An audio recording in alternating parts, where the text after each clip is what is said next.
Hugh, it's Ryan. Hey, before we get stuck into today's just something I need to talk to you about. I haven't mentioned it to you, but recently I've made the decision that I'm going to change my name, I think, just for something different. And I hadn't really thought of anything that I really liked, so I wasn't really sure I wanted to do it. And then I just landed on this name that I was like, oh, that feels right. And after like sitting with it for a few days, it sort of dawned on me that, oh shit, I've accidentally chosen a name which is kind of similar to your name, which is a total accident, honestly. So anyway, I'd just love to get your thoughts. So the name that I'm thinking of changing to, like still hypothetical, but I really like it, is Hugh Van Cuylenburg with a K at the end. So I know it sounds kind of similar to yours, even though yours is like got a G at the end, so it's like really different. But I just wanted to see what you thought about that. So give me a call back and we can talk about it. But like I said, I'm pretty into the name. But if you're really against me changing it, I'd completely understand. It's Ryan, by the way, from the podcast. To call back, press 22 to replace it.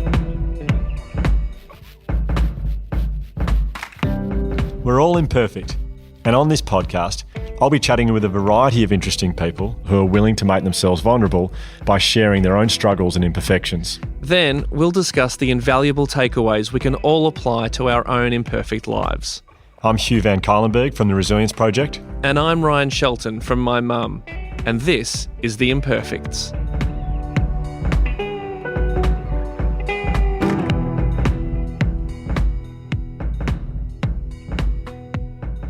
You know how, because obviously how I don't live in Melbourne. I don't live in Metro Melbourne. So Jam and I, a couple of weeks ago, we went to Daylesford, right? We kind of like scooted around the city and went to Daylesford for a little getaway, a little regional getaway. We stayed at this place and got massages, and there were two massage therapists. On the Friday night, I was with Richard and Jam was with, let's say it's Susie. She had her massage at the same time as I was having mine. At the end of my massage, it was all very good. Like Richard was great, very thorough, kind, gentle, but strong. And but at the end, I was sort of waking up again, as you do after, sort of like I fall asleep, and I always do. And I'm sitting there, I'm standing up and I'm getting my stuff together. And he's like, now Ryan, has anyone ever spoken to you about your legs? And I thought, just based on your tone, I don't think they have. I mean, I have had my legs mentioned, but not in a way that you just said. And he's like, yeah, I've just noticed one of your legs, your right leg, is quite a bit longer than the left leg. Just dumped that on me at 39. Guess what, mate? Your legs are stuffed. And so it's just quite a bit longer. And I was like, oh, okay. And I'm still kind of like half asleep, It's like, okay. In this sort of darkly dimmed room, he's like, yeah, by about an inch. What? An inch? It's like the weirdest thing. And then so I'm just freaking out about my legs. He's like, that's all right. You just need to go to a chemist or some sort of shoe store and get some inner soles and just put both of them in your left shoe. Like, hang on, my entire life is changing in this 30 seconds that you're telling me. Just casually dropping this news. And then anyway, that night, like the Saturday night then, we switch massage therapists, Jam and I then have my massage with Susie. Susie was great. And then at the end of the massage, like, oh, that was good. Really needed that. Thanks, Susie. She's like, that's all right. She's like, now, Richard told me about your legs. He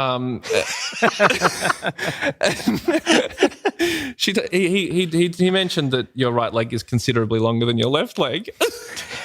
All of a sudden, like local news, that this new guy's come in with these different length legs. But he said Richard's a real gossip. He's a real gossip, like in the massage therapist community. And then, but she's like, no, and it was and he mentioned it was like, considerably longer, but I think it must have worked itself out because they're pretty even now. It's like, kind of just made me think, but like, how like in different temperatures your house creaks? Yeah. It's like, so I guess it was a pretty warm day, so maybe my legs just changed size. Yeah. Oh, so dear. I feel like I'm on the right podcast. Oh. But so anyway, so today though, Will McMahon, Yeah. you've chatted to. Yeah, Will McMahon from Will and Woody. A lot of people will know him from Will and Woody on Kiss FM. I think and other stations around. Yeah, there might be different regional names in different states. I should have done my research there, but all I know is Kiss in Melbourne. But anyway, yeah. So Will and Woody from the Drive Show on Kiss FM. Yep. The reason I know them, and a lot of people would have seen their YouTube video, and it went viral where they talked about Will's depression, and it wasn't really about Will, it was actually about Woody being very close to someone with a mental illness. But they actually asked me to go on their show, I think it was early last year from memory, and they called up and the producer said, I would love you to come and talk about mental health stuff. I said, yep, not a problem. And it was just on the phone. And they said, we want you to talk about the things that people can do to feel happy. And I mentioned empathy and how being kind to people is so good for you. It makes you feel happier.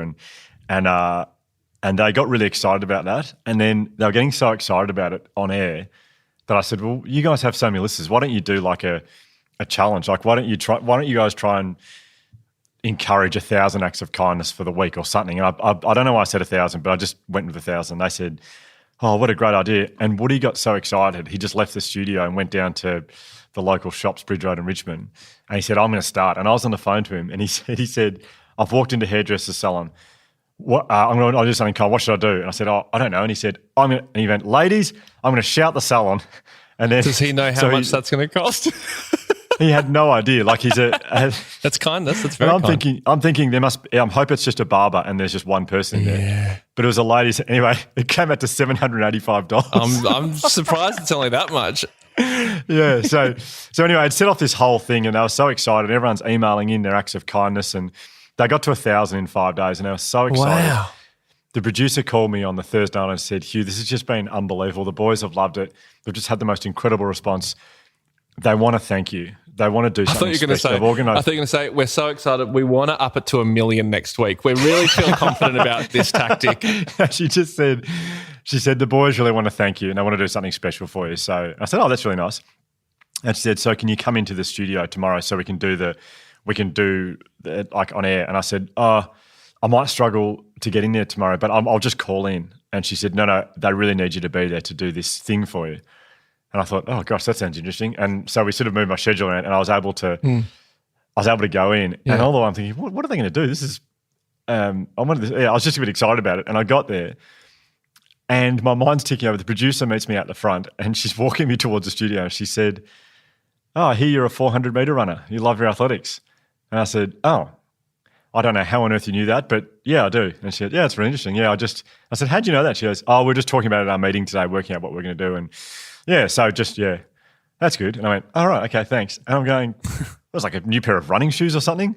And then we get in there and this lady came up to her. We're waiting just before into the studio. This lady, I don't know who she was. She worked in the show. She came up and said to this producer, she said, is you know who here? And she said, yep. And I straight away thought, oh my God, they've organised Kathy Freeman to come in. Wow. I don't know why I thought that. Yeah. Well, I think that makes sense. But she's asked you about 400 meters. Yeah. As someone who loves sport and has watched way too much sport in my life, there's nothing I enjoyed more. The highlight of watching sport for me is Kathy Freeman's gold medal in 2000 Olympics. Yeah. I just got so nervous before I went on air. I was like, I'm going to meet Kathy Freeman. And I was like, where are they hiding her? Where is she? And I'm looking around everywhere going, I wonder if she's there. She might be in that room there. And then Will and Woody said, hey, just look over this way. Don't look over there for a second. And I'm like, yep, no, but I could see in the reflection, I could see someone walk past. It's I was Kathy like, Freeman. Oh my God, Kathy Freeman's in the corner. They're hiding her in the corner. And so I did the on-air bit with them and they said, anyway, this has been amazing. We just want to thank you so much. And in my head, I'm going, act really surprised. Don't let them know that you'd worked it out because that'll ruin the whole segment. So I'm sitting there and they went, close your eyes. and I heard someone come in, and I opened my eyes. There's a man standing there with a bowl, and he goes, "Hugh, thank you so much. This is from us." And he took the lid off, and there was a Happy Meal in there. It was McDonald's, a Happy Meal. So what was there a connection there? Was what was the? Just like it makes people happy to do kind things for people, and they got me a Happy Meal, and so I went, "Oh wow, thank you, Kathy." Whoa, Kathy, what happened? I was so embarrassed that I thought that arranged Kathy Freeman to come. Like, it's a ridiculous assumption based on the lady saying, "I know you run." And also, is that woman here? Was that person here? Well, I think it's a fairer assumption as opposed to, oh my God, they've organised a Happy Meal for me. I bet they've organised a Happy Meal. I bet I've reorganised my whole day just so I can come here. Of course, because they've got a Happy Meal. Where else would I be able to have a Happy Meal? This is special. This is exciting. Oh wow. Yeah. Well, I mean, I remember that video that you're talking about where Will and Woody are talking to each other on the couch. We will put a link to it because it is a pretty special video, I reckon. And it's so moving, and it is just seeing two guys, two really close friends, talk like they do about something which is usually reserved for off air, I guess. Like, you very rarely, and that's, I guess, what we try and do as much as we can on this podcast. But God, it was just like pure vulnerability, so emotional, and so powerful because of that. It's a pretty unique situation that they're in. Having done radio for a little bit myself, I've done the same shift, but I was on Nova. Knowing the obstacle that they sometimes have to overcome, being Will's, whether it be depression or anxiety or whatever he's dealing with on a particular day, his mental health, hard to kind of imagine. Doing that show is sort of challenging enough, let alone with having to deal with that as well. So it's a pretty amazing thing to hear him talk about it like he does in this chat with you. Yeah, and it's a really beneficial chat because I just, a lot of people have been messaging, talking about their depression. A lot of people messaging me saying they want to hear more about depression and hear someone's story about depression.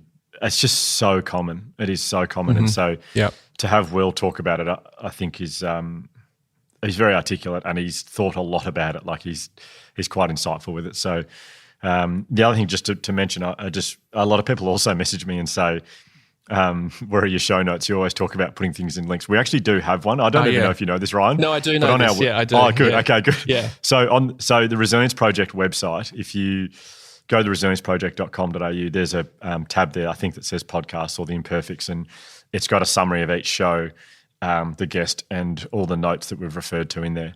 The most common one I get is, what's the purpose video that Ryan spoke about in his? Yeah, same. Yeah, I'm getting like, I get that all the time. Yeah. And I actually at some point I want to talk again about purpose. It won't be in this episode, but we need to at some point, because I've watched that video and I like it, but I don't love it as far as someone finding their purpose. No, well, it's sort of designed to be like an entry level, like an in, like sort of a gateway really into it. It's yeah, I mean, yeah, now that you say it, I hate it as well. I don't like it. I don't even know why I spoke about it. It's such a stupid thing in hindsight. I'm such an idiot. Why that video? Why, as if you would like that video? God. Sorry. Well, a waste of time. I know it's because I know it's because Ben Crow, that's the one he tells people to watch when they're trying to find their purpose. But I watched it and thought that would not help me find my purpose, that video. Yeah, interesting. So, but anyway, we're way off topic here. No, sounds like we should definitely put a link up to it. Yeah. What a great, inspiring wrap. Oh, dear. We are a bit off topic, but yeah, purpose would be a good thing. But I guess like Will does talk a bit about, not necessarily purpose, but he does talk a little bit about something that I'm really passionate about, which is the idea of focusing on process and not getting caught up in achievements and getting caught up in the end product, which we're conditioned mostly to want to do. So yeah, he does talk a bit about that as well, which is fascinating. Well, we hope you enjoyed this chat, everyone. Will was extremely generous with his time and he's very insightful, and he obviously thinks a lot about his depression. The other thing that strikes me with Will is how much he thinks about the impact it has on other people, and then the burden that sort of places upon him. So for those of you who are close to someone with a mental illness, I think you'll find this really fascinating. And for those of you who struggle yourself with mental ill health, I think this will obviously really hit a chord for you as well. So we hope you enjoy this chat with Will McMahon. You set the tone and I'll be alright. Set the flame by the doorway, let it be my light. You set the tone and I'll be alright. You set the cold, couldn't burn us. We're alright, alright. Okay, Will, thank you so much for joining us today. I was going to say, how are you? And that's it sounds like a very generic way to start any conversation. But the reason I ask is I feel like obviously we'll be talking about your mental health and the issues you've had with depression along the way. Yeah. I've often wondered what it's like for someone with depression to talk about their depression. Like if they're going well, if you're feeling good, if depression is an issue for you on a certain day, is it easier to talk about? Or, if you are struggling and if you are feeling quite depressed, is it a really hard thing to talk about? And I guess I'm just asking, I suppose it's a fascinating question for mine, but also just, in the context of the next hour we've got together, like, is this going to be a really hard thing for you to talk about today? No, not at all. It's a great question, actually. It's a really good question. And I was kind of toying with how honest I was going to be today, but I know I haven't been doing all that well in the last few days or so. So today was kind of like, I was waking up thinking to myself, Jesus, this could be the shortest podcast of all time.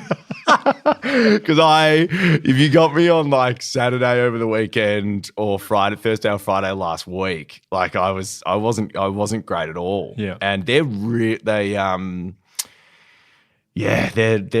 I'm really hard to be around. Yeah. And I'm conscious of that, which self-perpetuates the whole thing.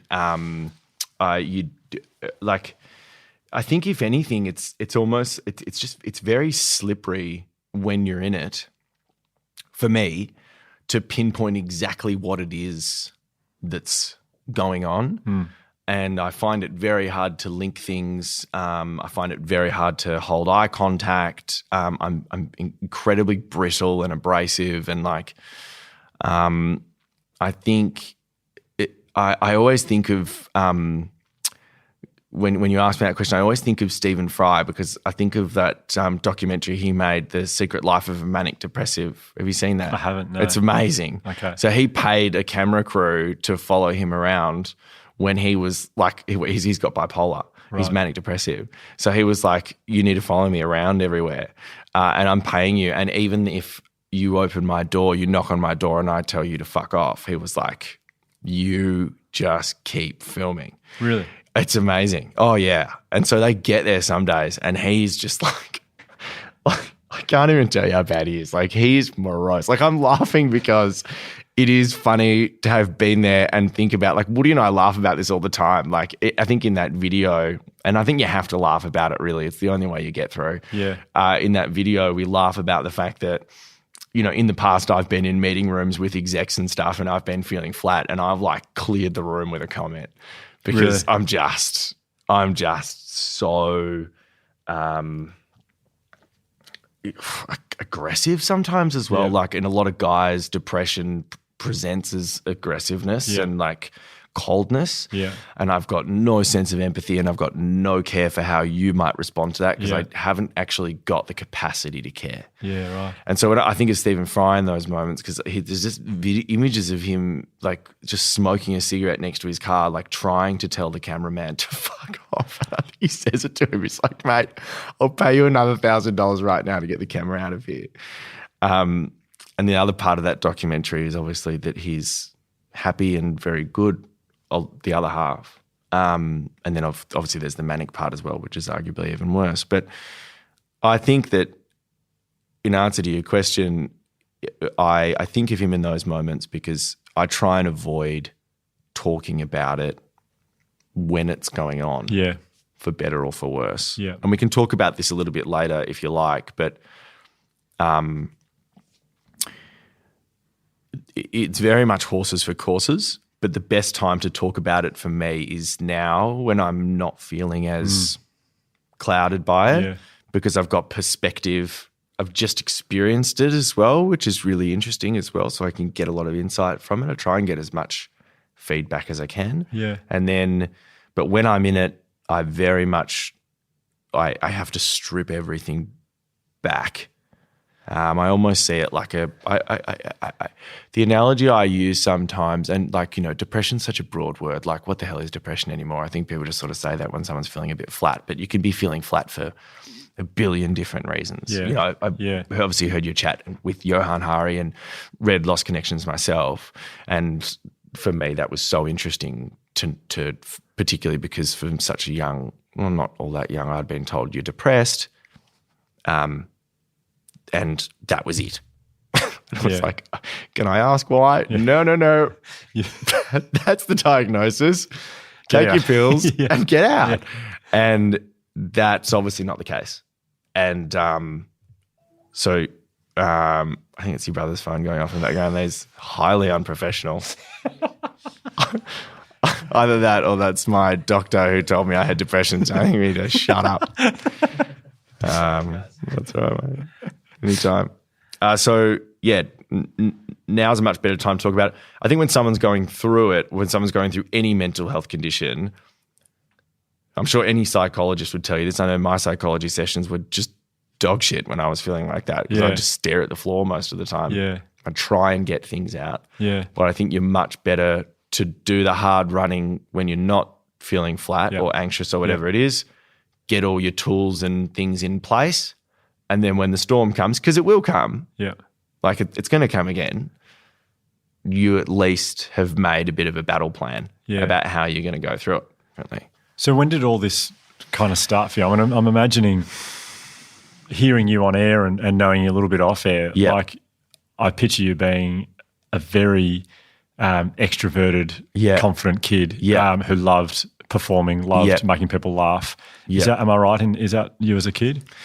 Yeah, I think so. Again, we can talk about this a bit later, but I went to a private school in Melbourne and I do definitely want to talk about this later because I was thinking about this conversation. I was thinking about what I would like people to take home from the conversation with me. And I think there's a really interesting conversation around ambition. Yep. And self-judgment and the link between them. Yep. And also the way that ambition is taught to high school kids. And I think that's a really interesting chat. Yeah, definitely. Which very much is why I am the way I am and why I ended up hitting a brick wall. Yeah, okay. Because, I think I was fun, whatever. I got the marks to go and do law at Monash, so I did that. But then obviously I don't know, I was missing something. I had a very good friend of mine at the time who sort of said to me, this isn't you. Like, you can do it, but it's not you. Yeah. You're missing something. And I lost a bet with her to go and do, I'd actually cut out entertainment and media and everything. I didn't want to do it. And I lost a bet with her to go and do the Monash Comedy Law Review at the Grand Central Hotel in Richmond. What was the bet? Oh, I don't want to tell you. Okay. If you could tell me off air, I'd love to know. Yeah, I'll tell you off air. Okay. So I went to go and do the law review at the Grand Central Hotel in Richmond, which was like 8 random people, and you know for 6 months or whatever it is, 6 months you write and perform and edit and produce a sketch comedy show, which packs out every night for about a week. And it was like the best thing I've ever done. Really? Yeah. I was so good. It was just like, oh my God, Just loved it. Well, I'm just back. Yeah. It just felt like, I connect to this stuff so much. And then the following year, Woody was a personal trainer. That doesn't surprise me. I say that in a good way. He's a fit boy. Yeah. Yeah, he's a good looking fit boy. He's not wearing a lot of clothes in the things that you guys do. I thought you were going to say in public. Oh, no. Seen him running, sometimes he's shirtless with a visor and you just, and he's in the park and he's like, Will, and I'm like, I don't know you. I don't know you. Yeah, so I told Woods and then we were like, and then I was like, you've got to come. So he was your personal trainer or you just knew him through? No. He went to school the year above me. Right. Okay. So we used to do sketches and just stupid shit in assembly to make the rest of the school Right, laugh. yeah. And then I said to him, you've got to come and do this thing. I know you're not happy doing PT work. And he did. And we did another show, and then we just got lucky. Steve Vizard was in the audience one night, and he just walked up to us afterwards and was just like, Steve Vizard goes every year to the law review because that's how he got into entertainment. So he came up to us afterwards and was like, have you guys thought about doing that professionally? And we were like, nah. And he was like, well, you should. And then we did a demo, and that was it. We were doing late nights, Monday and Tuesday night on Fox FM, I think. Yeah. Wow. I reckon I'm pretty sure when you guys first asked me to do a thing on your show, I remember, because I hadn't listened to the drive show you're doing, but I had heard you before, and I think I'd actually heard you late night a couple of times before. Yeah, late night Monday, wow, Tuesday. These guys are really good. Oh, thank you. Really good. That was a shit show. So you've got a very low bar, which is you're too generous here. You need to be more savage. I don't think it'd be a good way to do the interviewing. I heard you. It was really shocking show. Shocking. I mean, I'm surprised you're still doing it, to be honest. Yeah, no, So this is obviously like early 20s we're talking here. This is super early. I was like 21. Yeah. And then I think, the show was so shit we got fired. Okay.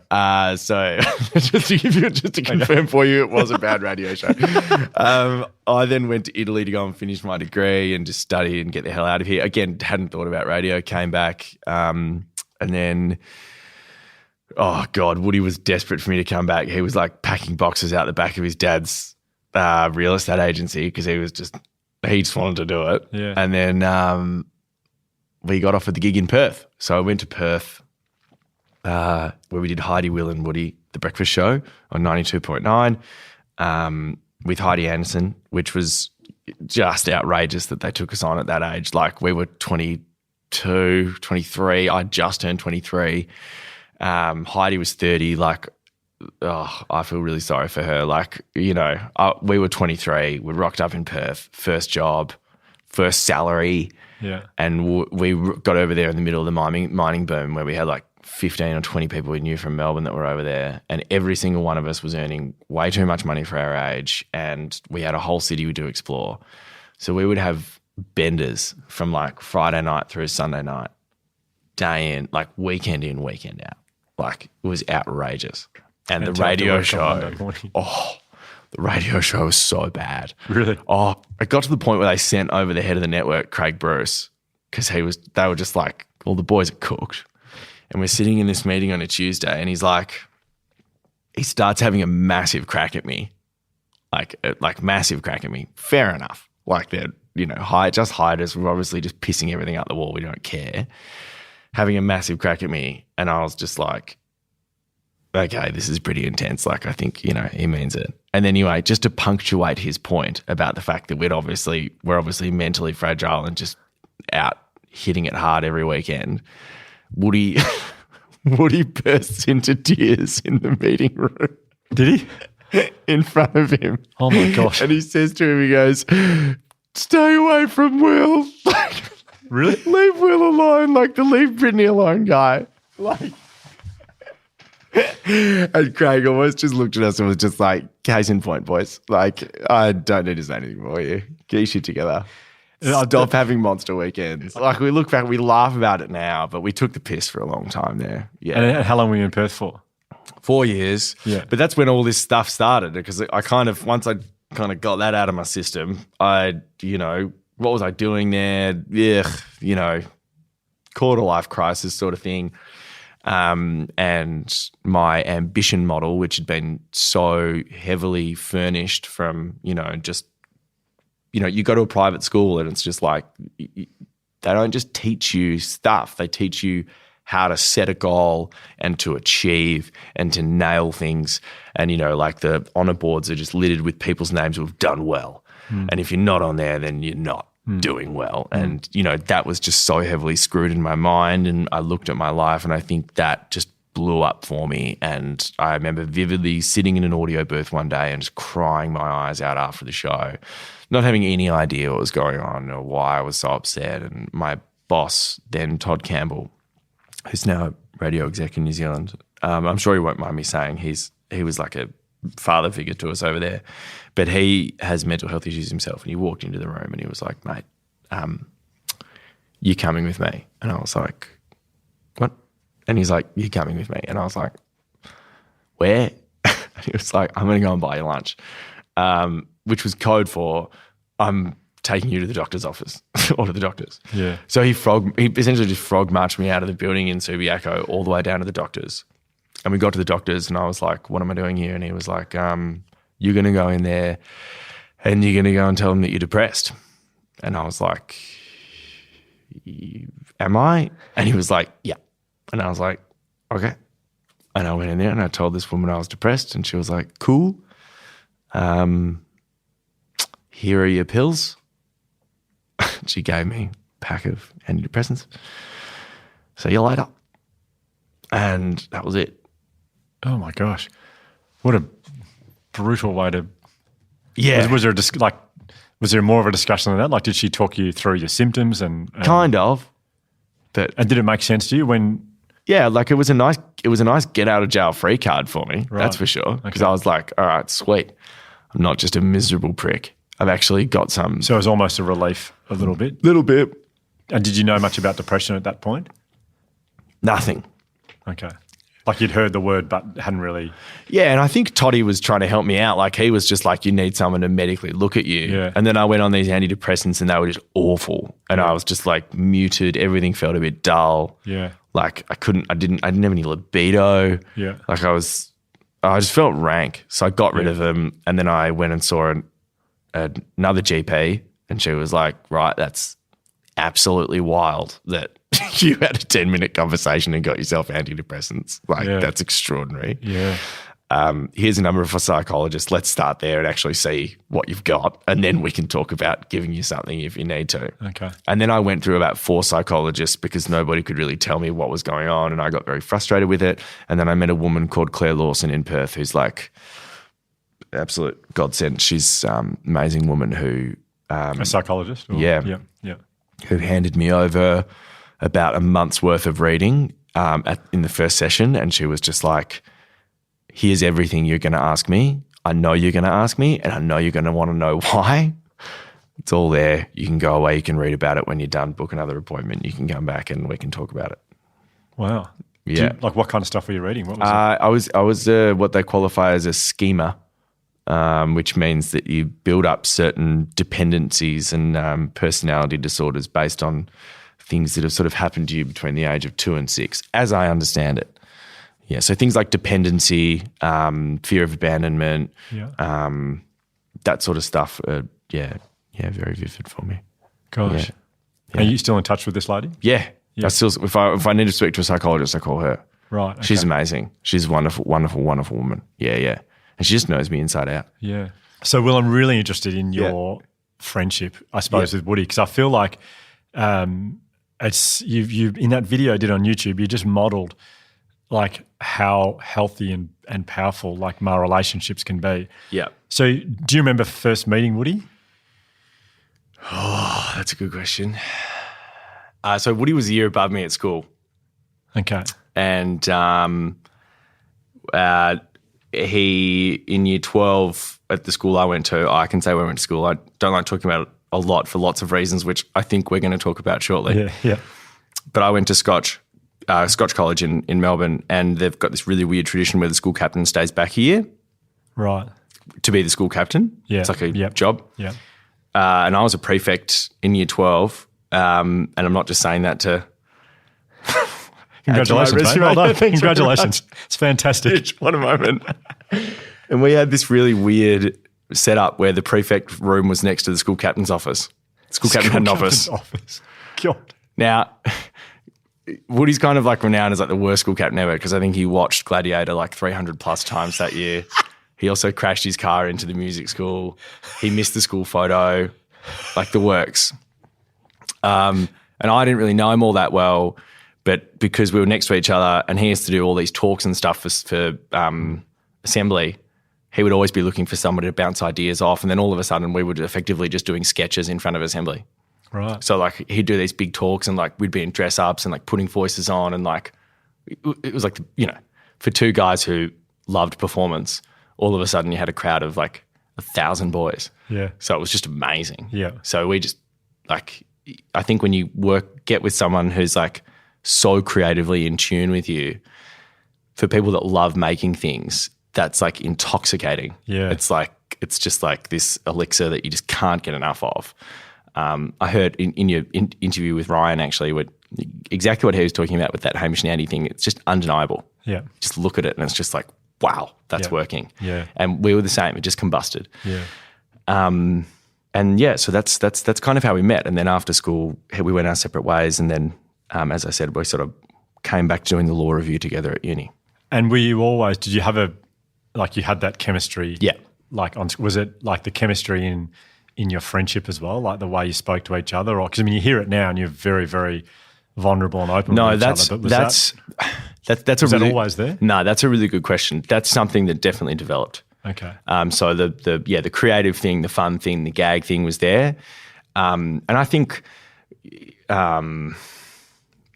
we're best friends. We've worked with each other for 10 years now. Like you're in each other's pockets all day, every day. Like I'd see Woody like 8 hours a day, some days, more. Yeah. We travel together. Like when we're going on a flight, we're on the same seats together. Like sitting in the same seat. That's right. He sits on my lap. It's been a tough quarter for Will and Woody Proprietary Limited. We just get one seat, sits on top of me.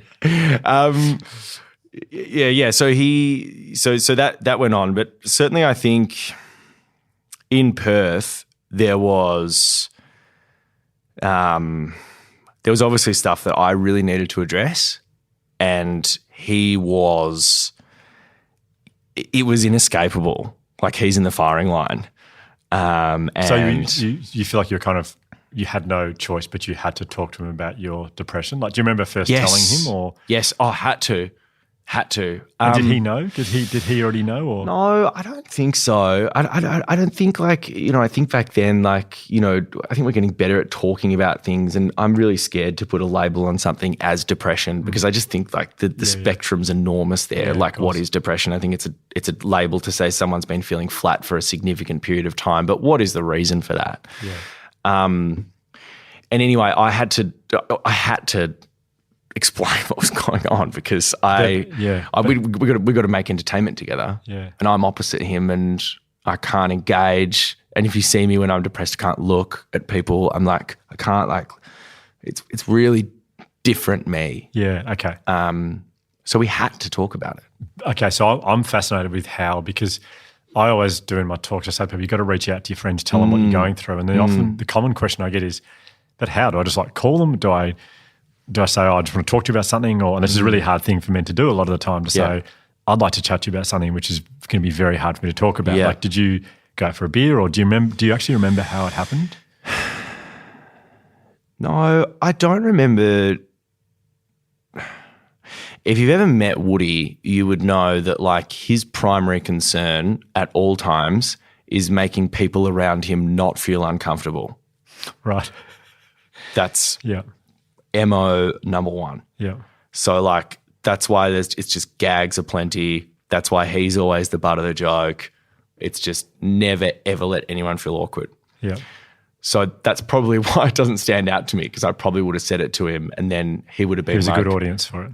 Well, he just would have been like, yeah, mate, that's fine. Totally cool. Get it. Don't worry about it, whatever you need. The funny thing is that whenever we do talk about it, and we have spoken about it since, for example, that video that we did, we're on the couch together. It's hard for me to talk about because this is easily the most emotional part about having mental illnesses, and is the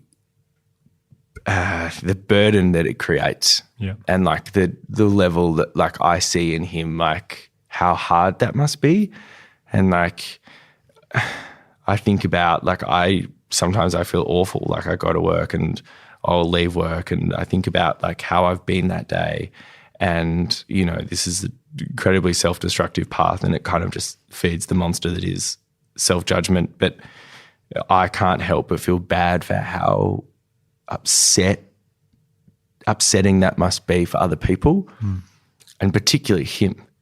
We've got a 2-person radio show. Imagine going on air and the person that you're doing the show with is depressed and you're doing a comedy show.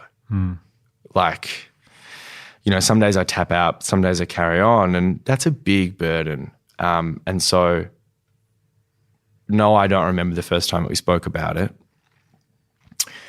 but I certainly remember times now when we talk about it, or I see him talk about it, because he gets very emotional when I'm not around. And amazingly around me, he doesn't. And I was thinking today when you said, you know, you wanted to talk about this stuff, about how mates can be and how friends can be around people who are suffering something, or even if it's not like qualified as a mental illness or whatever, just if they're just having a shit one. What role do you play as a friend? How do you play that role? And I think Woody does it incredibly well. Like, he's like the best example of how I see this play out with me when I look back on it. Certainly not when I'm in the midst of it. It's too hard to acknowledge. But when I look back on it, because I think there's two things that you shouldn't do when someone's in that sort of a position. And, you know, talking to anyone listening now, if you've got a friend or anything like that who's going through something like this, one's apathy. So too hard, don't care, out of sight, out of mind. And one's despair. And both of them are destructive to the person who's suffering. And there's a middle point in there somewhere, which is like softness and gentleness and kindness and calmness without slipping either side, which is, this is so upsetting for me, or I need to block this out because this is too hard for me. Now, I'm not saying it's going to be accessible to you all the time, and shit, don't judge yourself if you've fallen into either despair or apathy. God knows we've all done it. But for a friend, that sweet spot is a beautiful place to be. And I think he nails it a lot of the time. You know, he sort of just says to me, hey, mate, how you going? Can tell there's a lot going on. Mate, don't worry about it. If you need to go home, I'm here for you if you need me. He's not digging any deeper. He doesn't need to know the answer. It's just pure support. The strength is in the softness. That's the real skill. I reckon. Because I remember in the video with him, you described him as like very much an alpha male, or like archetypal type. Strong. Well, like just blokes love him. They just love him. And so I'm just wondering, like, he often says to you, how are you? Or if you're not feeling good, do you feel comfortable saying to him, just letting you know, not feeling good today? So we've just got a pretty basic system where I've got a WhatsApp group with him and our executive producer, Tia. I'll wake up, I don't know, if I'm not feeling a whole bunch of bananas, I'll just send them a message and go, guys, I'm 6s and 7s today. Can we, just to let you know, that's probably early on. And then they're both amazing. Like, they'll both just write back and go, okay, cool, just let us know if anything changes. I'll give it a crack. And sometimes I'm all right.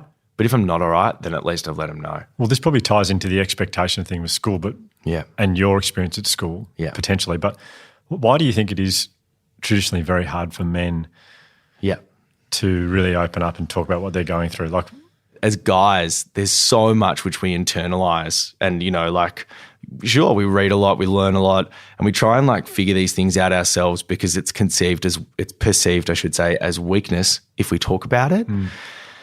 And look, don't get me wrong, I was caught in the same trap, feeling like I was weak if I was telling people how I was feeling and what I was going through. And you're right, like, I mean, I don't want to throw this all on the schooling system, but undeniably at I went to all boys private school, as you did. You went co-ed, but the model of expectation achieving ambitions equals happiness is the undoing. It's the undoing of so many of my friends, and me for that matter. Again, I'll reference the chat you had with Ryan Shelton. Like, I was listening to that the other day and I was thinking exactly the same thing. Like, at some point in our very formative teenage years, we have hardwired into us that, like, you succeed, you're happy. And like, it's hilarious that, I talk about the assembly hall that Woody and I used to do these sketches in front of. Like, all the walls are just lined with names of people who have, in inverted commas, achieved success. And what do you think putting them above everyone's head and embossing them in gold does? Like, makes you think to yourself, like, that's what I want, that's what I need, that's how I get recognition, and hence that's how I'm happy. And it's really scary, like, to actually think how much that drives me or has driven me in my life. And in a lot of ways, it's going to sound strange, but I'm really grateful that I reached a tipping point as young as I did, where my heart and my mind was basically just like, nah. That's not the model for me. Enough's enough. Well, you're not getting anything out of this, and actually you're driving yourself into the ground. So I think you've got this model which is hardwired into men in particular. Not saying it's not hardwired into women. And then I think if you combine that with the idea that we then don't talk about it, then all of a sudden you've got a bit of a perfect storm where you've got,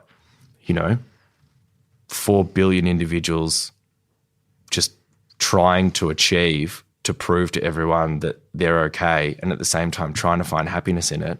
But then layer that with the fact that none of them are talking about it. It's like we're all men are just kind of like in a horse race, and we've all got blinkers on, but none of us are actually acknowledging we're in the race.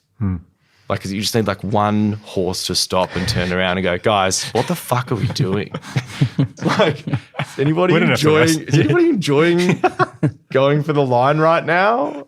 Like, you know what I mean? Yeah, like, totally. I just think that's hilarious. Yeah. Well, Josh, you had a really good point on this. I don't know if you'll talk about your version of like the model of like rewards and like the Yeah, I think that this is something that I've probably taken a bit longer to get to, but I felt like going to a similar school, and I've talked to a friend of mine that went to a different school again, but another one in this system that exists, that for the kids at school who don't make that gold embossed standard, it feels shit because you're not one of the gifted ones, you're not one of the special ones. 100%. For the kids who do, it's fine at the time. Yeah. But then when you get into your 20s, unless you become Prime Minister of Australia at 25, you're suddenly no longer in the gold embossed group anymore, and you don't know you don't feel any self-worth because your sense of achievement was linked to being the best or number one, and you were never taught, I think, about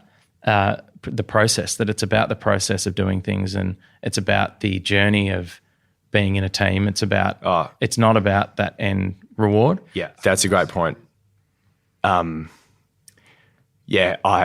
I wrote an article for The Big Smoke recently about this, about achievement. And to your point exactly, and this is actually really funny because this happened to me about 2 years ago, so I was like mid-20s. I finished a run. I mapped my runs on Strava. Now, I'm an absolute hack at running. As we've discussed previously, I wear a bum bag. So, like, what kind of guy runs and wears a bum bag, right? So, like, already, who cares, Will? Like, seriously, who cares? Like, you're shit, right? But I get out there because I like it. I run my dog, etc. Anyway, I finished a run the other day, and I got a PB at the end of the run, and the Strava app pops up, and it had a little PB with like a gold medal inside the PB. And I got home and I sat down on the front porch out the front of my house, and I burst into tears. Like, I was like sobbing, like heaving sobbing. Think like James Van Der Beek in Dawson's Creek, you know that meme where he's like, face is like split in two. Like, I was like heaving. And my girlfriend comes out and she's like, what the hell's going on? And I was like, I showed her the phone, and she was like, I got a PB. And she was like, it's so pathetic when I look back at it. And she was like, that's great. And I was like, yeah, I don't know why. And then I was like, started realizing that I was then crying about the fact that I was crying. Like, I was experiencing such a relief because the algorithm on my phone had just told me that I'd done well. And that was equally as tragic as the fact that I was crying so much about the PB. And I was like, oh my God.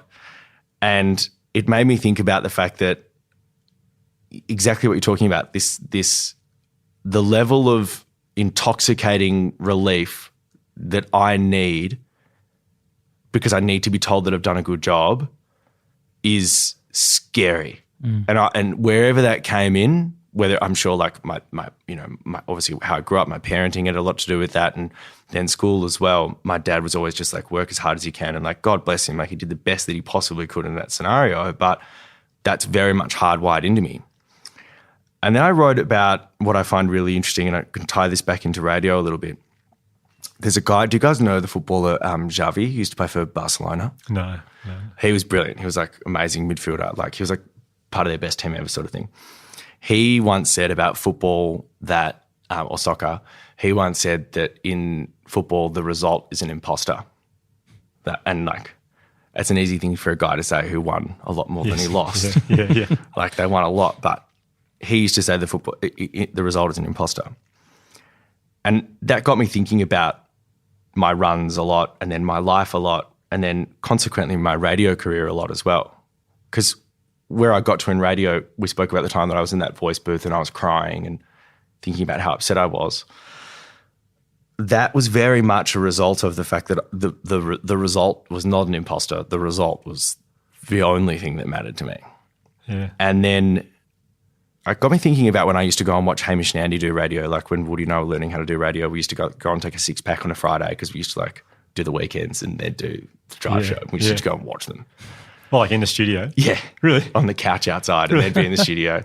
Yeah, which is a bit creepy on Pants Off Fridays because they'd both be in there with their jocks and both of us sitting outside with beers just watching. Is there anyone else? Or it's just you two sitting No, they're there producers and stuff. They're producers and stuff, but we'd be there like, just like, yeah. We were such fucking fans.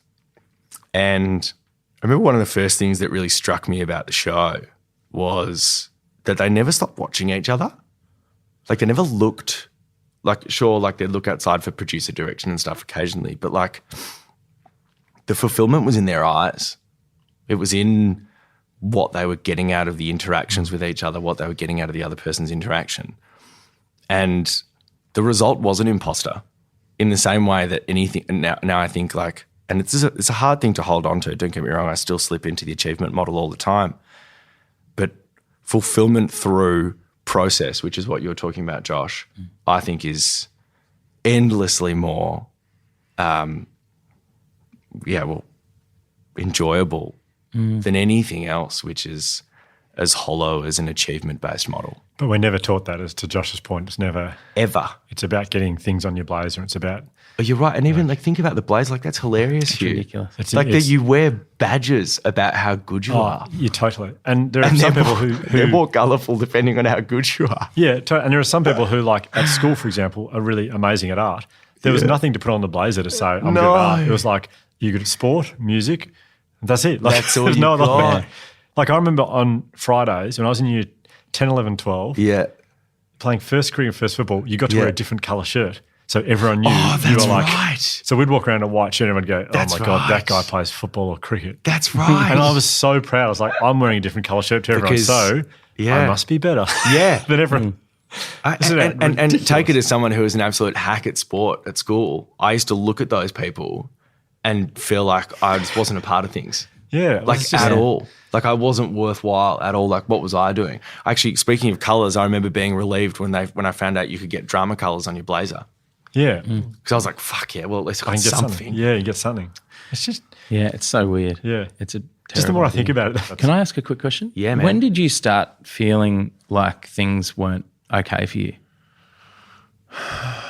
Because I know it certainly sounded like it got a lot worse when you were Yeah. in Perth and hitting it pretty hard, and Yeah. that certainly exacerbated Yeah. some stuff. But was it when you were younger at school in this environment? Yeah. I'm so glad that you took me there because it's not something I think about a lot. But I distinctly remember like I really want to be careful about not ragging too much on my family because I love my family and my both my parents really came from nothing and both of them worked really hard so that we could go to really good schools. Hilariously, just to give you an idea of my family, and this is no one's fault, but I got the lowest enter score out of all the kids in my family. There's 4 kids in my family. And I got 99.2. Yeah, okay. So like standards and success was just like all my siblings are incredibly talented and incredibly clever. And so I grew up in that culture of, you know, achievement, success, and also being talented enough to achieve success. And then I think that very quickly linked in with that means security.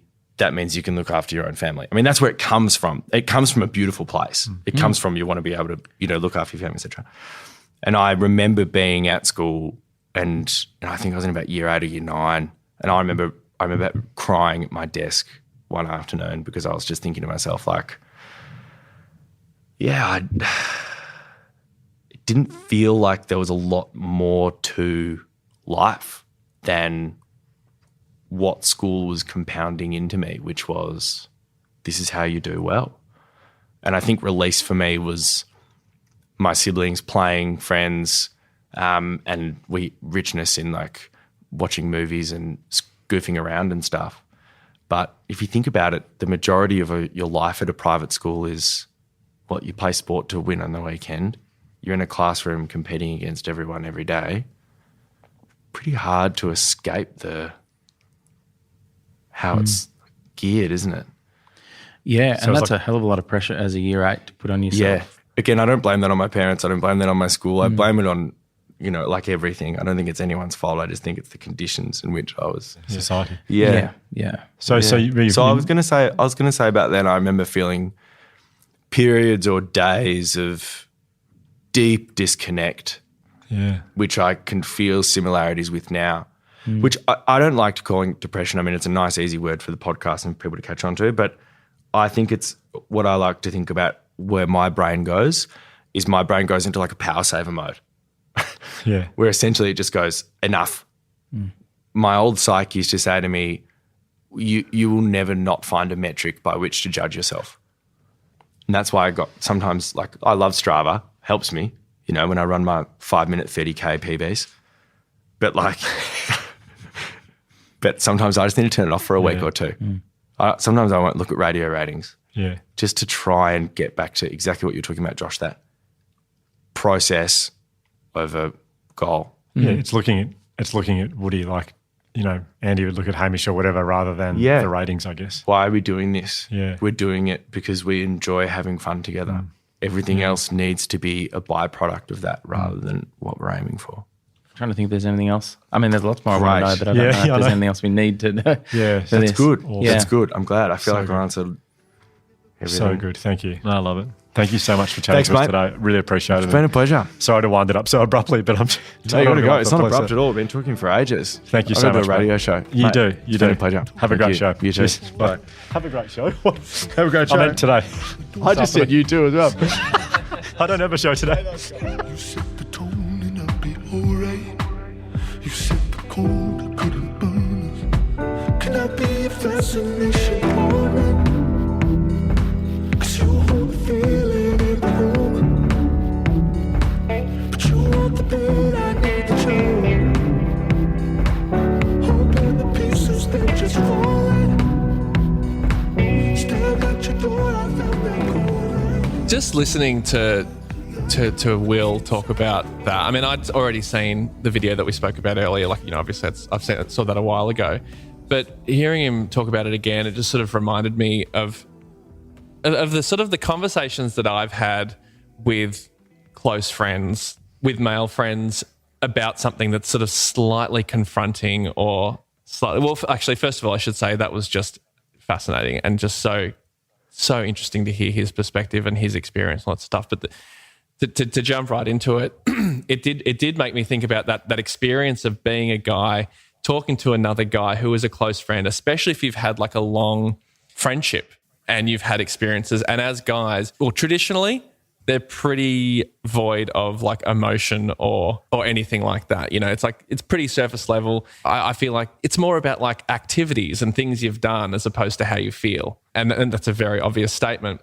But I think the reason is when you get into a conversation like that, it just reminded me of when two guys start having that conversation and it's like looking into each other's eyes, and one of the guys like starts going, "Hey mate, I need to talk to you about something," and then the other guy's like, "Oh yeah."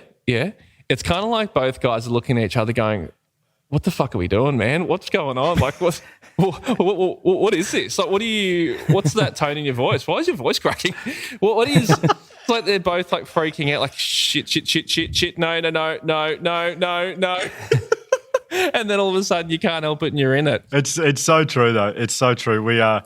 I think the reason is we're so conditioned from a young age that vulnerability is weakness. Yeah. Like you can't expose something you're struggling with because it appears weak, and our job as males is to be the opposite, as weak and strong, I think is the word I'm looking for. We just can't. And so from a young age we're told, if we're not everyone, this is obviously not all males, but for so many, I think one of the issues we have for males is that from a young age, if we cry or we're upset or we show emotion, traditionally like the male stereotypical response is, come on, grow up, be a man. And so we think, oh, okay, so doing that, like I want to be a man. I think that's what I want to be a man. So yeah, I won't show that side of myself. And so we switched it off from a very young age. And yeah, I think it's only, I think about, our friendship we have a very unique friendship, Ryan, in that like we kind of started being friends age 30, 38, 39 or whatever. Yeah. And it started with being extremely vulnerable with each other. That's how it started. It didn't like work up to, so that's all we've ever known really. So yeah, it was like kind of really blessed. It was like me getting in contact with you and saying, "Hey mate, how you going? My life's at a massive crossroads. Just thought we could catch up." I don't know you, but yeah, we're not friends. We met once in a cafe, but just thought it'd be cool if we could catch up, have a coffee, and I could pour my soul out to you if that's cool with you. But that's what happened. That's exactly how it started. And so it's kind of, my best friends from school, like the guys I've been best mates since we were like 12 and 13, so unbelievably close. And I know we would do anything for each other, but I just don't know how good we are at having those really tough conversations. I'll give you two examples. When Melbourne went into lockdown for the second time, I've got this WhatsApp group with all my best mates from school. There's about probably 10 of them. And the group's called Dads and Beers and Stuff. Amazing. So that's how blokey it is. That is amazing. What's the stuff include, do you think? It's probably best not to discuss on the Imperfects. Yeah. Very imperfect material, I'd probably say. Dads and beers. So is everyone a dad and everyone likes beer and stuff? Yeah, it appears so. Yeah. And stuff as well. Yeah. Okay. I think the stuff, do you know what the stuff is? It's sport. Yeah. It's 80s and 90s sports references, basically. Yeah. Okay. Yep. It's like whenever I catch up with a friend, a guy, and if they've just like had a kid or if they've had, they've gone through something pretty life-changing, I'll come back home and Jam, my partner, will say like, "Oh, did you, how's the baby?" And I'm like, "Oh, I didn't even think to ask." I didn't even think to ask. She's like, "What do you talk about?" It's like dads and beer and stuff. Stop asking so many questions.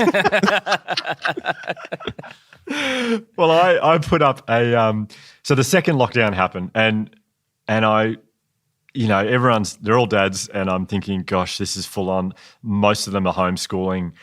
One of them I'd been chatting to and I know who's struggling with it. So I thought, I'm going to break the trend. I'm going to buck the trend here. And I wrote a message to everyone and I said, "Hey guys, just want to check in. How's everyone doing? This second lockdown's pretty brutal. I hope you're okay. Here for you if you need to chill," or something like that. It was like I opened the doors to vulnerability, which we'd never done before, right? And I sent it and I was like, oh, that felt weird doing it with these guys. I'm not sure what's going to happen here. Yeah. And there was nothing. And I was going, oh, God. Because usually you write one message and there's dads writing stuff like straight away. Yeah, they're all on there. There was no response. I was like, oh, God. And were you checking like who'd seen it? Oh, fucking Van Kylenberg, stop bringing your resilience bullshit to our group. So finally someone wrote back. One of my very good mates wrote back and all it was, so my question was, is everyone okay? How are we travelling? I hope everyone's all right. He put in a photo. He put two of his face masks next to each other and he said, "Look, my face masks look like a bra." So that's in the stuff. All he wrote. That's in the stuff category. Yep. That's all it was. Wow. That's what I got back in return. I was like, okay. oh my God. But that's And then- also that's a group environment. It's requiring someone to take a plunge. But then to give him credit after that, a few of them sort of tipped in and said, thanks for checking. Yeah, it's going to be tough. But Yeah. the first response was, my face mask looked like a bra. Good. Now we're back on topic. Yeah. Wow. Oh, dear. Anyway, so there was some pretty good stuff that came up in that chat with Will, and it's actually not the stuff that I thought we're going to have a long chat about depression and the cause and the causes of depression and the many things we can do to deal with it. But I think it brought up a couple of other really fascinating topics that might be worthwhile discussing. The male friendship thing. I mean, like I know that you get a lot of messages. It's like figuring out how to actually start those conversations, because that is the big question, isn't it? It's like, it's all well and good, like two guys both in their respective lives, and they're both struggling, but they don't really know how to bring it up because it's not about dads or beer or stuff. So it's like, okay, I've got to talk to this guy, but it's not about dads or beer or stuff. How do I do it? So how like, what do you do? What do you like? What's the script? I think a lot of it. I think a lot of the challenge is identifying the right person out of the men that you've got in, and we all benefit. You know, this is, I don't want women tuning out and thinking, oh, this is so boring. I don't want to hear about like men reaching out to men. But I think one of you said, I think Ryan, you said when we were chatting about this before, that like we all benefit from men having better friendships and better relationships and more open relationships. I think the key really is in identifying that person you've got in your life for guys and the males that you're friends with, identifying that person that you know, if something went wrong in your life, who's the first person you'd turn to? And you may not have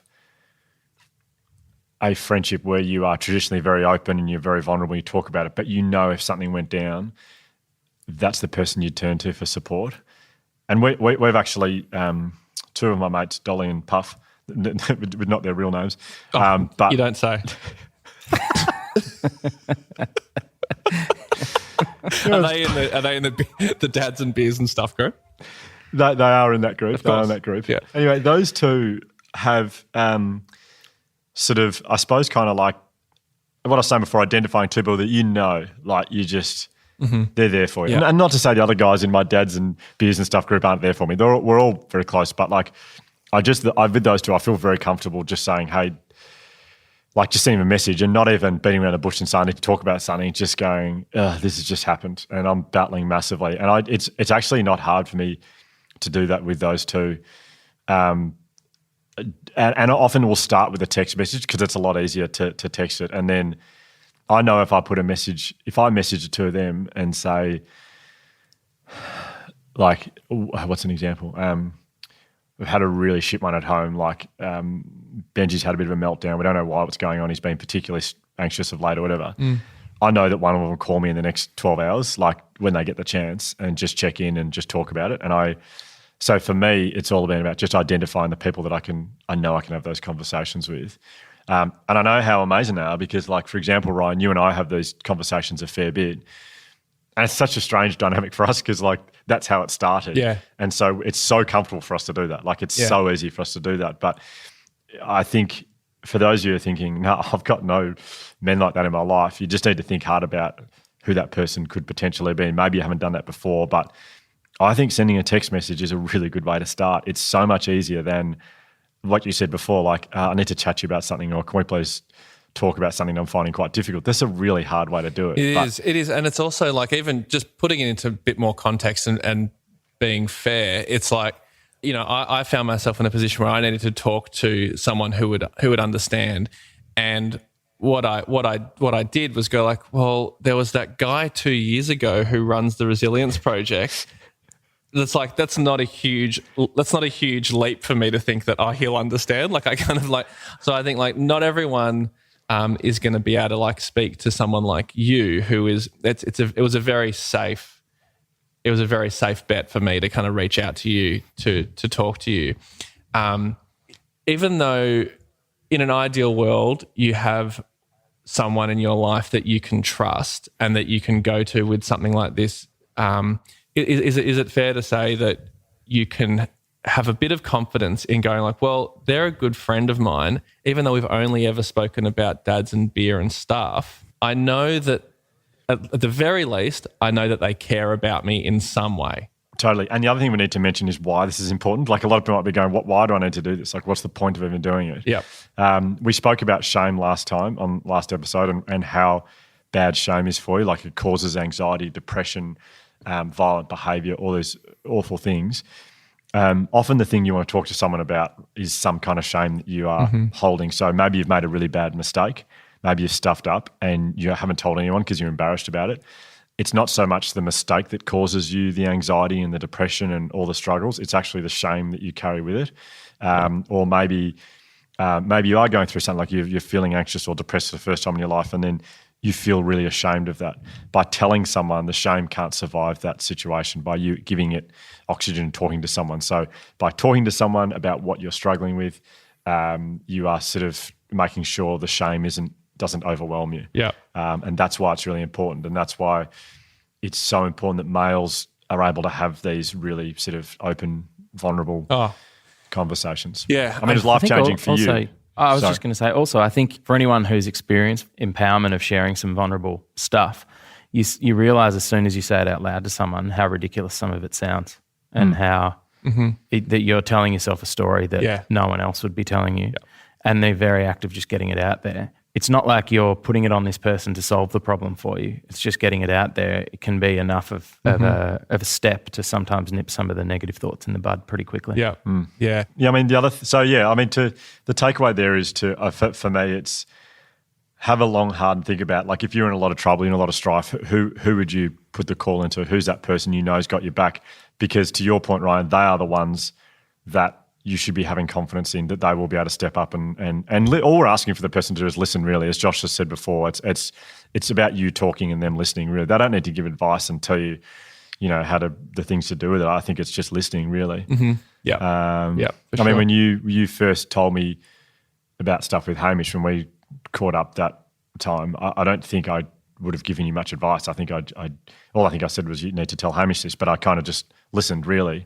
I hope that's what I did. I hope I wasn't giving advice. Well, you didn't give advice, but you strongly encouraged me to talk to him about it because I wasn't planning on doing that.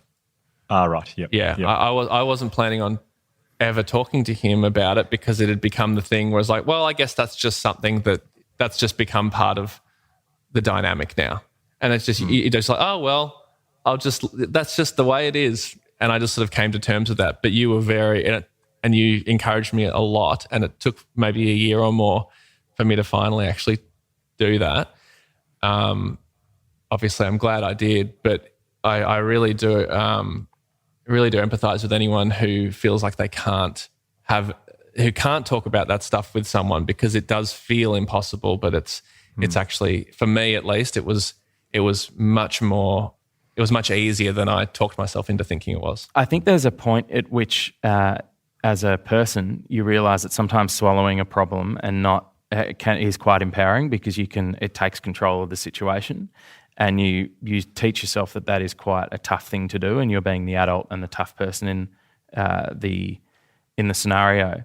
Whereas I think it's about redefining that taking that first leap of showing a bit of vulnerability to your friend without the expectation of them solving the problem for you, but just introducing the idea of vulnerability to your group of friendship is the tough thing to do. And I think therefore for guys out there who everyone has their own beers, dads and stuff group, to see yourself that you've got an opportunity and just exposing a tiny bit of vulnerability that could transform that whole group to a place where people can feel comfortable to share things when they need to. Yeah, so I think the actionable points are there. Have a long, hard think about the person or people, the males in your life that you know in a crisis you could turn to. Have confidence that they will be able to step up, and then also, have the courage to be the person to change the dynamics in your group. So I think people will obviously, like, you're a good friend, like they love you, so they'll step up for you, and they're not going to make you feel bad about it. Yeah, give it time, I think, because I reckon once that idea's been planted, it might take a year, but I guarantee you that person that you mention it to one day in the future will come back to you when they need something and now feel that it's okay to be vulnerable. I'm always blown away by the power of actually being, like, if you are vulnerable yourself, it's amazing what happens, and it's so unexpected, and I think it gives everyone else permission to go, yep, I can do this back. And I'm sure everyone who's come on this podcast, myself included, and I've been messaging with Steen, who was on a few episodes ago, and he's experiencing the same thing. It's like when you make yourself vulnerable, either with one person or many, people do get in touch with you and feel safe to be able to talk to you about their own stuff. If you take that first step, it's incredible the kind of community it builds instantly. Totally. Yeah. Totally. Well, the other thing I wanted to chat about on this topic, and we've only got about 15 minutes, unfortunately. Oh, less than that. Shit. We've got about 10 minutes, sorry. Okay. The other thing I wanted to chat about on this from off the back of that chat was expectations. And Will spoke about the expectations that he had from his school and how he it sounded like from that chat that's what really derailed him was the expectations that he felt from his school. That's amazing. I know people who've gone to that school, and I didn't realize that it was so. I didn't realize that the school captain had his own office. Like, that's proper, like, It's corporate. It's so funny. Corporate world at school. It is so funny. I tried not to laugh when he said that, but I couldn't stop giggling. Oh, that The is school have their own bizarre. office. I mean, Josh, you've had like we've discussed this before. We went to a school quite similar to Will, and I've find your thoughts on this quite fascinating. It's not solely mine. I was chatting to a friend of mine who went to a similar school again, and he was actually school captain there. And he was talking about the feelings of failure he had in his 20s, and and we both were saying that we just feel kind of like failures, I guess. And I feel like it's a bit weird one to talk on the podcast because it's such a niche thing, but I think there's probably some broader concepts that spread out into the rest of society about this. But when you grow up in an environment like that where you're suddenly divided at a certain age into you're special at this, you're like, there's an elite group that are the drama kids, the best, there's like 2 good singers in the year, or hey, this is our best athletes, this is our best intellectuals, and they get rewarded, propped up, they get their names on the honour boards. It's like, all right, great, I'm in the elite, I'm one of the good ones. And then it's awful for the kids who aren't in that elite group. So they're travelling through feeling like I'm not one of the special ones. You either have this gift or you don't. And then school finishes, everyone goes off to their own lives. And the kids who weren't in that gifted group have the chance to hopefully realise that if you work hard and you work hard towards something, you can really achieve anything. The kids who are told they were great at something, unless they become, as I think I said in the podcast, like Prime Minister or the absolute top, or they're the best-selling band or whatever it is pretty quickly, they start to feel like a failure. So I feel like this process of putting people up on a pedestal, especially at that formative age of teenage life, it kind of screws you either way. Yeah. There's no way to get out of it feeling. Do you mean like whether you're really good at school or even if you're really bad at school by their standards, you're kind of screwed either way? Is that what you? Yeah. It's going to get you at some point. Yep. You're going to feel like a failure at some point in your life. And I don't want to sound like I'm being ungrateful because my parents sacrificed so much to send me to that school.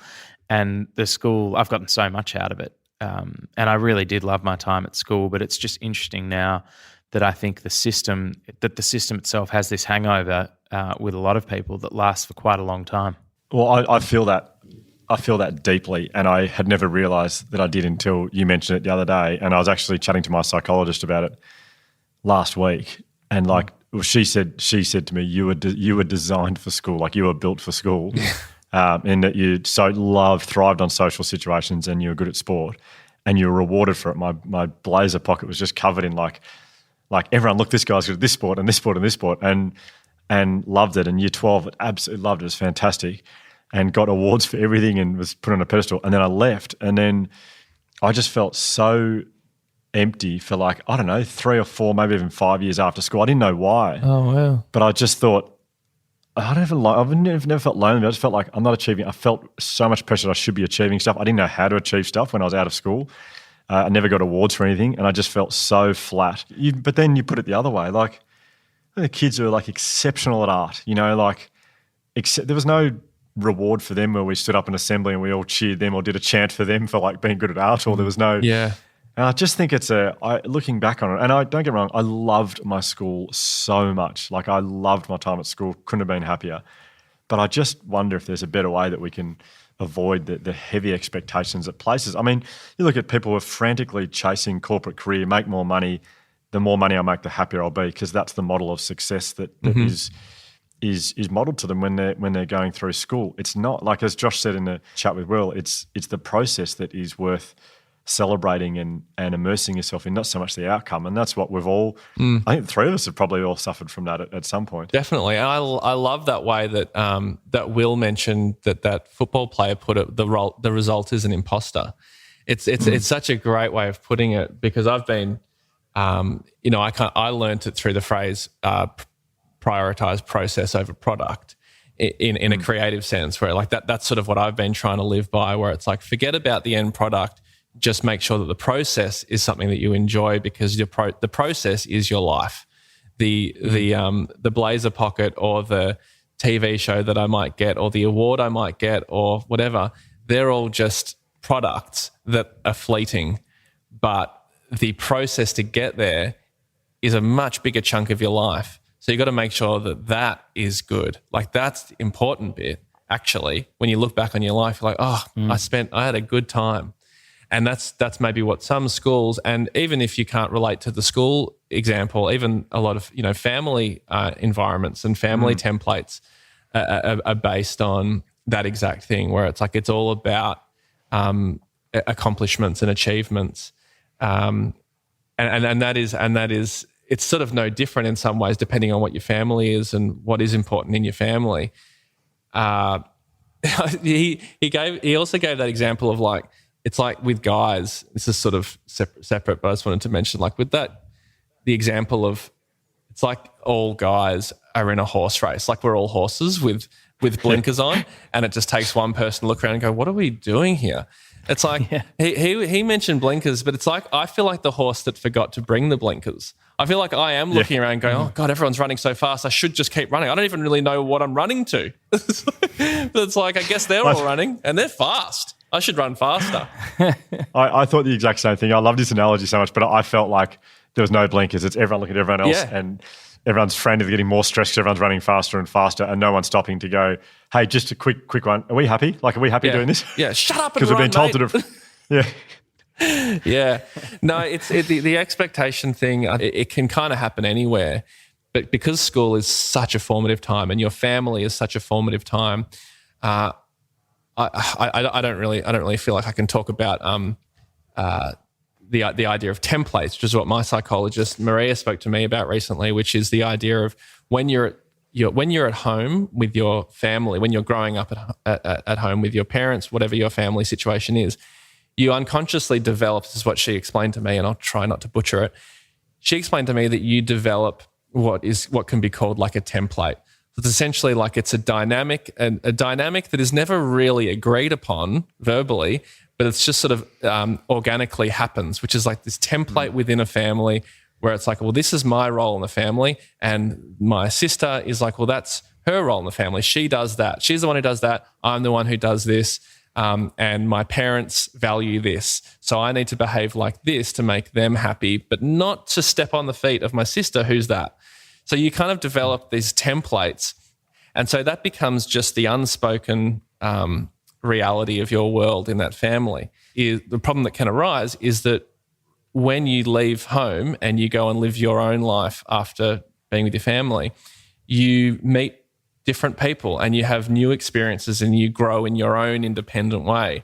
And then when you go back and hang out with your family, you're bringing all these new experiences to this old template, and it kind of clashes. And like I find this myself, where it's like when I go back and hang out with my family, I find it difficult to talk to my parents in the same way that I would talk to my friends, even though I'm technically like a lot closer than my parents. But because of this template, it's really hard to break that. It's really hard to, and so anyway, so the advice that Maria, my site, gave me is it's like it's not about throwing out the old template. It's not about like looking back at your family template and going like, well, that doesn't work for me anymore and throwing it out. It's about merging your new life and experiences and beliefs with the old one and creating like a new template for a new world or a new version of your life with family. And so I'll also just add to that is that like, I mean, I know you say this, Hugh, but I'm clearly not a psychologist. So do not take my advice. I'm trying to kind of pass on what she said to me briefly when we spoke about it. So if you're interested in that, I would demand people to look into it more than just listening to me. So I've been chatting about that exact same thing to my psychologist as well. Oh, wow. Her word for it is roles. She says we all play a different role. And so I think exactly the same as template really. But it's sort of like you sort of learn, I guess like I'm just guessing, but it's like, I guess like that's the time when you kind of learn who you are and what you need to be and how you can be a good person or how you can be impressive in some way or funny or whatever, and what works and what doesn't work. And that clearly in some way it must stick for a long time. Just what you said then did make me just think if this is something people are dealing with, they should definitely see a professional and talk about it, not just listen to three guys trying to work it out on them. No, you know what, guys? Don't worry about seeking any more advice. Just listen to me. I've got this pretty sorted. Yep. Well, I hope that's been really helpful to a lot of people. I found it really helpful to me. Like I really love this chat today, both of you. I don't think I ever say that on this podcast, but I one of my favorite things about this is the chat we have afterwards. I really love it. So yeah, same. So thank you, and I hope everyone's benefited from that as much as I have from a selfish point of view. But and a huge thanks to Will. Huge thanks to Will. That was just great to hear his story and perspective. It was great. So if you want to hear more of him, you can tune into, if you're in Melbourne, Kiss FM, and if you're somewhere else, Google what Kiss is the same as somewhere else. I don't know the annotations. You'll think of a better search term than that, but you'll figure out the best way to find Will and Woody. They're around. Yeah. Thanks, guys. Thanks so much for today, and I look forward to chatting to you both again. Well, Josh, in a second when I see you in the corridor. See you guys. See ya. See you guys. Bye. Set the flame by the doorway, let it be my light. You set the tone and I'll be alright. You set the cold, couldn't burn us, we're alright. Hugh, it's Ryan. Hey mate, thanks so much for that text message about me changing my name, and I totally agree. It is probably too similar, Hugh Van Cuylenburg. I don't know, I just got so attached to the name and hadn't really considered the fact that, of course, people would probably get us mixed up if you're Hugh Van Cuylenburg and I'm Hugh Van Cuylenburg. They are actually really similar, especially when I wrote them down together side by side. So I'm going to go with something completely different. So if it's okay with you, I'm just sort of letting everyone know now. But my new name from next week onwards is going to be Drew Dan Dylan Dirt. So if you could just start calling me by that name from now on, that would be great. Thanks. I'm still Ryan now, but as of 11:59 p.m. next Sunday night, I will be Drew Dan Dylan Dirt. Thanks, Hugh. Thanks for understanding and thanks for being really honest about it. I appreciate it. Cheers, mate. It's Ryan, but soon to be Drew from the podcast. To call back, press 22 to replay it. If this episode has triggered anything for you around mental health, we strongly recommend Lifeline on 131114. The Imperfects is brought to you by the Resilience Project, produced by Ryan Shelton, Josh and Hugh Van Cuylenburg. Mixed and mastered by Windmill Audio. A very special thank you also to No Mono for allowing us to use their track Keep On as the theme for this podcast.